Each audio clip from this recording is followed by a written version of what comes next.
What is up, you guys? Young B Truck here. Welcome back to a brand new video.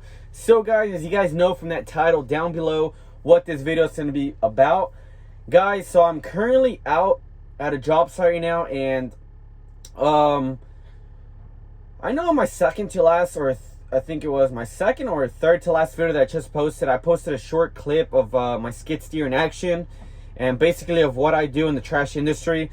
So in this video, guys, it's going to be a little, I guess you could say, kind of the same, but a lot better. And yeah, I'm going to show you how everything gets done, how we make trash disappear.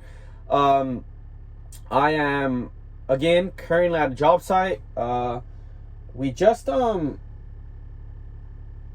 loosened up the chains on this bobcat that I'm hauling, and I'm letting this bobcat warm up a tiny bit because, folks, for all you out there that that are machine operators, y'all know what to do first thing in the morning. Let those bobcats warm up, and don't freaking ride off the trailers like that. That's a big no. But I mean, that's just with any type of vehicle. But again, guys, I'm basically just gonna be cleaning up the subdivision, and I'm gonna have one of my coworkers record everything that goes down when we're at the job sites. But yeah, I mean, I hope you guys enjoy this video. I'm about to hop in the bobcat, and yeah, guys, thanks again for watching, and thank you all for the support. But I hope you all enjoy. So I made it inside the bobcat, as you guys can see.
So there you guys have it, guys. Skid steer in action number 2. Hope you guys, I'm gonna make this video a little short, but hope you guys enjoyed this video, and don't forget to comment, like, and subscribe. See you guys.